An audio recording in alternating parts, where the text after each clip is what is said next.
네, 사도신경으로 우리의 신앙을 고백하시겠습니다.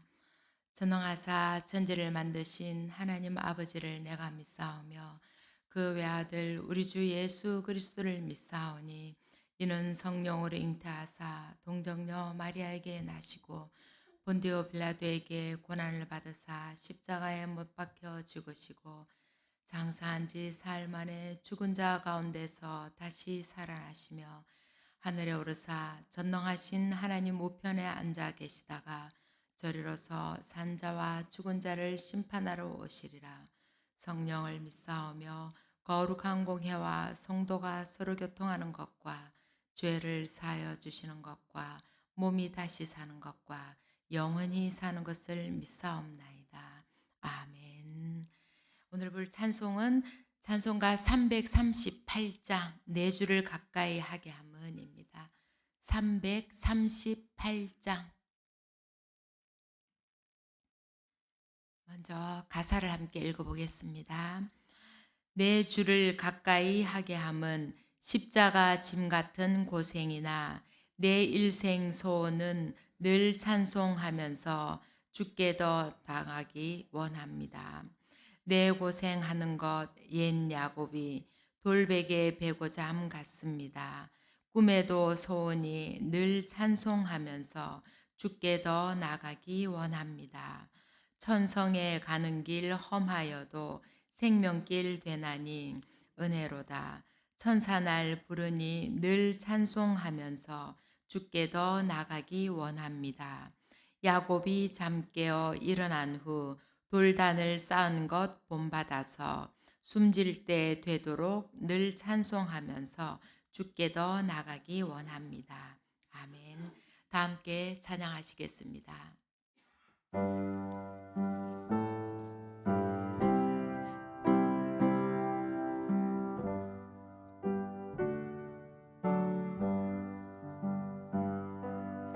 내 주를 가까이 하게 함은 십자가 짐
예, 오늘 우리에게 주신 하나님의 말씀은 창세기 48장 14절에서 20절까지입니다. 창세기 48장 14절에서 20절까지입니다. 다 함께 한 목소리를 읽겠습니다. 이스라엘이 오른손을 펴서 차남 에브라임의 머리에 얹고 왼손을 펴서 므낫세의 머리에 얹으니 므낫세는 장자라도 팔을 엇바꾸어 얹었더라. 그가 요셉을 위하여 축복하여 이르되 내 조부 아브라함과 아버지 이삭이 섬기던 하나님, 나의 출생으로부터 지금까지 나를 기르신 하나님, 나를 모든 환난에서 건지신 여호와의 사자께서 이 아이들에게 복을 주시오며 이들로 내 이름과 내 조상 아브라함과 이삭의 이름으로 칭하게 하시오며 이들이 세상에서 번식되게 하시기를 원하나이다. 요셉이 그 아버지가 오른손을 에브라임의 머리에 얹은 것을 보고 기뻐하지 아니하여 아버지의 손을 들어 에브라임의 머리에서 므낫세의 머리로 옮기고자 하여 그의 아버지에게 이르되 아버지여 그리 마옵소서 이는 장자이니 오른손을 그의 머리에 얹으소서 하였으나 그의 아버지가 허락하지 아니하며 이르되 나도 안다 내 아들아 나도 안다. 그도 한 족속이 되며 그도 크게 되려니와 그의 아우가 그보다 큰 자가 되고 그의 자손이 여러 민족을 이루리라 하고 그날에 그들에게 축복하여 이르되 이스라엘이 너로 말미암아 축복하기를 하나님이 내게 에브라임 같고 므낫세 같게 하시리라 하며 에브라임을 므낫세보다 앞세웠더라. 아멘. 판소리 심청가를 다 아실 것입니다. 야곱의 이야기를 읽으며 몇 해 전에 보았던 완창 판소리 심청가가 생각났습니다. 5시간이나 걸리는 러닝타임과 뻔하게 알고 있는 스토리임에도 불구하고 눈물을 찔끔찔끔 흘리던 기억이 새롭습니다. 잘 아는 내용이라 지겨울 법도 한데 한 사람의 생의 무게가 고비고비마다 너무도 무겁고 고통스러워서 간장을 에이는 듯한 아픔을 느꼈습니다. 신봉사는 아무것도 볼 수 없었기에 자신의 앞에서 무엇이 펼쳐지는지 제대로 알 수가 없었습니다. 그토록 사랑하는 곽씨 부인이 죽어가는데도 보지를 못해 임종을 지키지 못하고 노동을 할 수가 없어 어린 심청이 이 집 저 집 동량에서 얻어온 밥으로 끼니를 때워야 했습니다. 그렇게 절박한 신봉사는 결국 공양미 상백석에 딸 심청을 인당수 깊은 물에 수장을 시키고 맙니다. 그러고도 모자라 뺑덕 어멈에 사악함을 못 보고 희낙낙하다가 자신이 가진 것을 다 빼앗기고 거짓골이 되어 황후가 된 청이 앞에 서게 됩니다. 자신의 죽음으로 벌써 눈을 떴어야 할 아버지가 여전히 장님인 것에 심청은 통곡을 합니다. 그때의 신봉사, 눈을 뜨지 못하고 자식만 팔아먹은 놈을 살려둬서 쓸데있어 비수금 드는 칼로 당장에 목숨을 끊어주라며 자신의 잘못된 욕심으로 딸을 죽게 한 잘못을 절절히 뉘우칩니다. 바로 그때 신봉사 눈을 뜨고 만좌에 있던 모든 맹인들도 다 눈을 뜨게 됩니다. 눈을 뜬다는 것은 알게 된다는 것입니다. 온갖 색채로 물든 아름다운 세상을 본다는 것이고 내 앞에 무슨 일이 벌어지고 있는 것인지를 낱낱이 안다는 것입니다. 눈 감고 코끼리 다리를 만져보고 기둥 같은 코끼리를 말하는 것이 아니라 눈을 뜨고 한 마리 코끼리를 통째로 보는 것입니다. 눈을 뜬다는 것은 새로운 알무의 세계가 열리게 되는 것입니다. 바로 인식의 전환을 의미하는 것입니다. 야곱이 눈뜬 장님처럼 자신의 암 속에 갇혀 지내다 삶의 끄트머리에서야 비로소 하나님의 눈으로 세상을 바라보게 되는 새로운 눈뜸을 신봉사의 이야기를 통해 새롭게 보게 된 것입니다.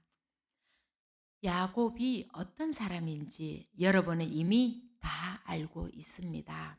성경은 탄생부터 성장, 결혼, 자녀들, 죽음에 이르기까지 가장 긴 지면을 할애하여 야곱의 전 생애를 소개하고 있습니다. 쌍둥이 형제 중 둘째인 야곱은 맏아들의 권리를 팥죽 한 그릇에 형에게서 사고 장자권에 대한 집념으로 눈먼 아버지를 속이고 축복을 받아냅니다. 그러나 형 에스의 복수가 두려워 고향을 떠나야 했고 사랑하는 어머니를 살아생전 다시는 보지 못하게 됩니다.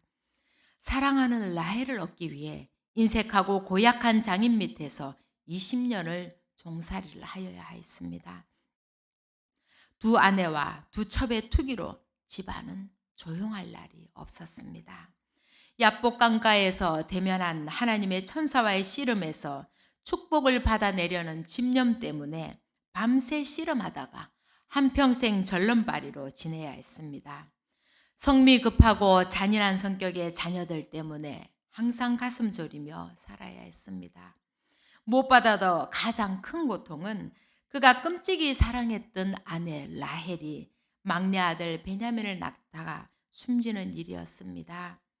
이어 애지중지하던 아들 요셉이 동물에게 무참히 찢겨 죽었다는 소식을 들어야 했습니다. 이런 일이 있은 지 21년 뒤에는 극심한 가뭄으로 식량이 떨어져 어린 손주들이 배를 움켜쥐고 땅에 뒹구는 것을 보아야 했습니다. 마지막으로 라헬의 하나 남은 아들 베냐민을 이집트 땅으로 보내면서 그를 잃어버리지는 않을까 노심초사해야 했습니다. 한마디로 야곱의 생은 거친 풍파를 헤쳐온 험난한 생이었습니다. 그는 이집트의 파라오에게 자신을 이렇게 소개합니다. 내 나그네 길의 세월이 130년입니다. 내 나이가 얼마 못 되니 우리 조상의 나그네 길의 연조에 미치지 못하나 험악한 세월을 보내었습니다. 이처럼 야곱의 삶은 쉽지 않았습니다. 하나의 투쟁이 지나면 또 다른 투쟁이 다가오는 집념의 삶이었습니다. 그런데 참 이상도 합니다. 야곱은 분명히 장자권을 샀고 말할 수 없이 좋은 말로 아버지 이삭에게 축복을 받았습니다. 그런 축복받은 삶이 이토록 험악할 수 있을까요? 그것은 도대체 무슨 의미일까요? 우리는 보통 축복받은 삶이란 그저 아무 일 없이 편안하게 잘 사는 것을 생각하기 쉽습니다. 그러나 야곱의 삶은 그렇지 못했습니다. 축복을 받았는데 내 삶은 왜 이토록 험악했을까? 야곱도 아마 의문투성이었을 것입니다. 그는 어쩌면 생의 끝무렵에야 삶은 고통의 연속임을, 축복은 편안한 삶을 의미하는 게 아니란 걸 깨달았을 것입니다. 그리고 그러한 삶 자체가 하나님의 축복이며 어느 한순간도 하나님의 보살핌의 손길이 자신을 떠난 적이 없었음을 알았을 것입니다. 이처럼 험난한 세월을 다 산 후에 야곱은 많은 것을 알게 되었고 우리는 야곱이 알아낸 인생의 비밀이 또한 우리가 알아내야 할 비밀인 것을 알고 있습니다.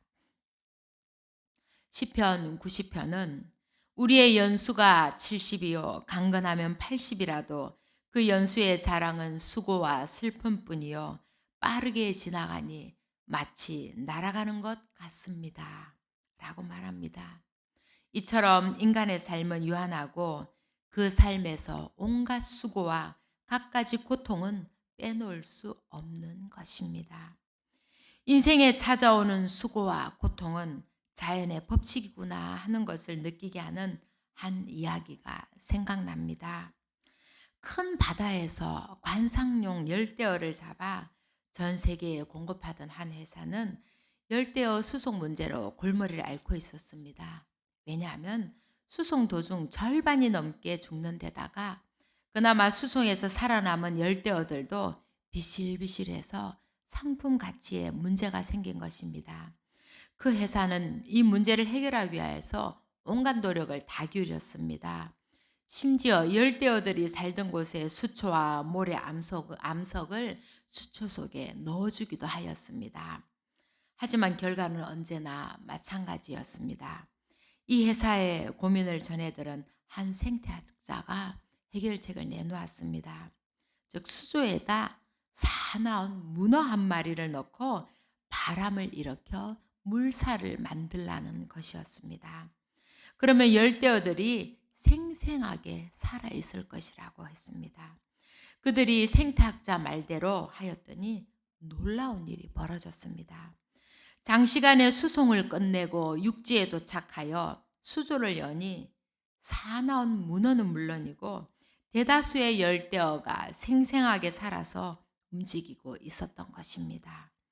그 결과를 생태학자에게 보고하자 그 생태학자의 반응은 아주 간단했습니다. 물고기는 거센 물살을 거슬러 살아가야 합니다.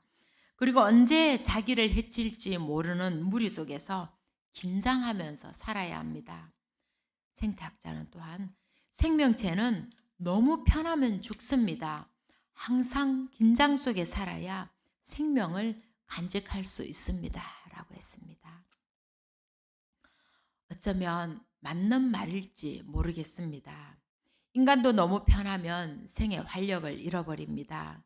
잘 사는 나라, 복지 정책이 잘 된 나라일수록 자살률이 높다고 하지요. 보장된 사회 조건으로 고통이 제거되어 생존을 위한 본능도 없어지고 삶의 활력도 시들어버리는 것입니다. 이처럼 고통이 자연의 법칙이고 삶의 실제라고는 하지만 여전히 고통은 어려운 문제임에 틀림없습니다. 서로시 우리들의 몫이기 때문입니다. 그러나 그 고통의 세월을 거치면서 야곱은 하나님과의 관계를 새롭게 맺어갑니다.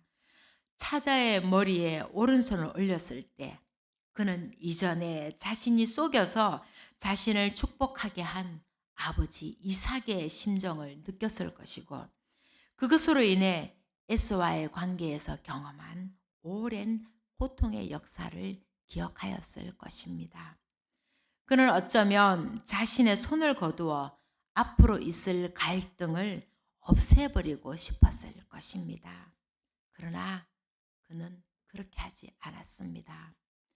요셉의 지적에 야곱은 나도 안다, 아들아, 나도 안다고 말합니다. 히브리어 야다 아티, 나도 안다. 여기서 이 안다는 것은 그저 머리로 단순히 아는 것이 아니라 삶을 통해 몸과 마음으로 생생하게 절절히 아는 것을 의미합니다. 욥 또한 극심한 고통을 겪고 하나님을 대면한 이후에 이제 저는 알았습니다 라고 말할 때 이 단어를 씁니다. 야곱은 요셉이 가진 고정관념처럼 장자가 축복을 받아야 하고 장자에게 모든 것을 물려주어야 하는 것이 이 세상의 법임을 알고 있습니다. 그리고 지금 야곱은 이 세상의 관습을 깨고 장자와 차자에게 엇갈려 손을 얹고 있음도 또한 알고 있습니다. 그러나 야곱이 알고 있는 것은 그것만이 아니었습니다. 지금 자신의 행동이 자신의 마음대로 하는 것이 아님을 야곱은 또한 알고 있습니다. 그것은 결코 눈에 드러나는 방식으로 일하시지 않는 하나님께 그 주도권이 있음을 암시하고 있는 것입니다. 지금 하고 있는 이 자신의 행동이 하나님의 신비로운 방식임을 믿고 그 신비를 존중하고 있다는 것입니다. 이처럼 이제 야곱은 자신의 투쟁으로 하나님을 조정하지 않습니다. 팥죽 한 그릇으로 장자의 명분을 사고 에스로 가장하여 거짓으로 아버지 이삭에게 장자의 축복을 받았던 야곱이었습니다. 그렇게 쟁취하고 싶었던 축복의 삶이었지만 그로 인해 기나긴 객지 생활을 하며 고통스러운 삶을 살아야 했습니다. 하지만 야곱이 스스로 쟁취하고자 발버둥 치지 않아도 하나님의 손은 항상 장자권으로부터 소외된 이들에게 머물러 있음을 우리는 성경을 통해 잘 알고 있습니다. 장자인 이스마엘이 아닌 이삭이, 에서가 아닌 야곱이, 많은 형들을 제치고 다윗이 축복의 대를 이어감을 보게 됩니다. 예수님 또한 소경과 안전뱅이, 문둥병자, 귀머거리, 가난한 자, 여인들과 같이 장자권의 온갖 주장으로부터 소외된 자들을 불쌍히 여기시고 그들과 함께 하셨습니다. 결국 야곱의 축복의 오른손이 가고 있는 곳은 바로 그런 소외된 자들에 대한 하나님의 연민의 마음이고 하나님이 이 세상을 주관하시는 방법임을 야곱은 그제야 알게 된 것입니다. 야곱은 비로소 하나님의 방식에 자신을 내어 맡길 수가 있게 된 것입니다. 하나님과 새로운 관계를 맺게 된 것입니다. 또한 야곱은 자신이 겪어야 했던 험난했던 삶을 통해서 하나님에 대해 올바르게 알게 되었습니다. 이전에는 무엇이든 자신이 쟁취해야 하는 것으로 알았고 혼자서 고독하고 외롭게 삶을 고군분투하였습니다. 그러나 15절에서 야곱은 나의 출생으로부터 지금까지 나를 기르신 하나님이라고 고백합니다. 나를 기르신이란 히브리어 라아는 목자를 뜻합니다. 목자란 바로 전적으로 양을 돌보는 존재를 말합니다. 그렇게 야곱은 하나님께서 목자처럼 자신의 삶을 돌봐주셨고 자신을 모든 환난에서 건져주셨다고 고백하고 있는 것입니다. 하나님의 축복을 받은 아브라함, 이삭을 이어 야곱 자신이 그 축복의 대를 잇게 되었음을 비로소 알게 된 것입니다. 내가 그렇게 쟁취하고자 하였고 나 스스로 얻은 것이라 생각하였던 그 모든 것이 결국 하나님의 돌보심으로 된 것이었다는 고백을 하게 된 것입니다. 야곱은 평생 아프고 힘든 고통의 눈물을 흘렸지만 그 눈물이 영혼의 눈 속에 낀 먼지와 더러운 때를 깨끗이 닦아주어서 하나님을 바로 보게 된 것입니다. 신봉사가 공양 및 상백석을 바치고도 바로 눈을 뜨지 못하고 암흑의 세월을 보낸 것처럼 야곱도 자신의 암 속에 갇혀서 그 너머에 계신 하나님을 바로 보지 못하고 암흑 같은 세월을 살았습니다. 말년에야 비로소 자신이 살아온 세월을 돌아보니 모든 것이 자신의 뜻이 아닌 하나님의 뜻이었고 하나님의 돌보심이었음을 알게 된 것입니다. 그래서 자손들도 애굽에 길들이지 말고 하나님의 자녀로서 약속하신 그 축복을 믿고 약속의 자녀로 살아가길 간절히 원했던 것입니다. 여러분들 중에도 야곱이 긴 세월을 지나 알게 된 것을 자신의 삶을 통해서 이미 알아버린 분들도 계실 것입니다. 아는 만큼 우리는 하나님의 자녀로 훌쩍 성장할 것이고 하나님 안에서 환하게 웃으며 살아갈 수 있을 것입니다. 그렇게 살아갈 때 신봉사 곁에서 덩달아 많은 봉사들이 눈을 떴듯이 우리로 인해 많은 사람들이 하나님의 사랑을 알게 될 것이고 고통스러운 삶 가운데도 용기를 얻을 것이며 활짝 웃게 될 것입니다. 저와 사랑하는 여러분 모두에게 그런 축복이 함께 하시기를 간절히 축원드립니다. 기도드리겠습니다. 사랑의 하나님 감사합니다.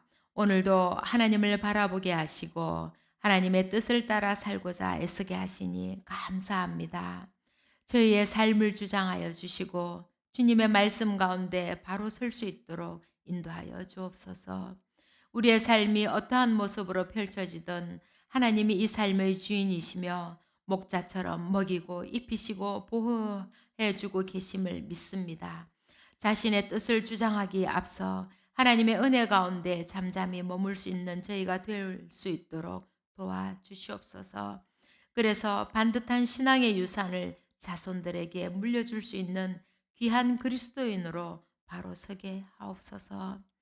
하나님, 어려운 상황 가운데도 주님을 붙들고 살아가고 있는 예담의 가족들을 기억하여 주옵소서. 어디에 있던 한 교회 공동체의 지체로서 서로를 기억하고 기도하는 저희가 되게 하옵소서. 잊혀진 존재가 아니라 언제나 교회에 기억되고 있음을, 하나님의 자녀로 보호받고 있음을 기억하고 희망을 품고 살아가게 하옵소서. 그래서 주님의 날에 하나님의 전에서 기쁘고 환한 얼굴로 하나님을 예배하게 하시고 서로의 손을 마주 잡을 수 있도록 인도하여 주옵소서. 이 환란의 날들이 반드시 지나갈 것을 믿고 하나님만을 바라보게 하옵소서. 이 모든 말씀 사랑이신 우리 주 예수 그리스도의 이름으로 간절히 기도하옵나이다. 아멘. 하늘에 계신 우리 아버지여, 이름이 거룩히 여김을 받으시오며 나라의 임하옵시며 뜻이 하늘에서 이룬 것 같이 땅에서도 이루어지이다. 오늘날 우리에게 일용할 양식을 주옵시고 우리가 우리에게 죄 지은 자를 사하여 준 것 같이 우리 죄를 사하여 주옵시고 우리를 시험에 들게 하지 마옵시고 다만 악에서 구하옵소서. 대개 나라와 권세와 영광이 아버지께 영원히 있사옵나이다. 아멘.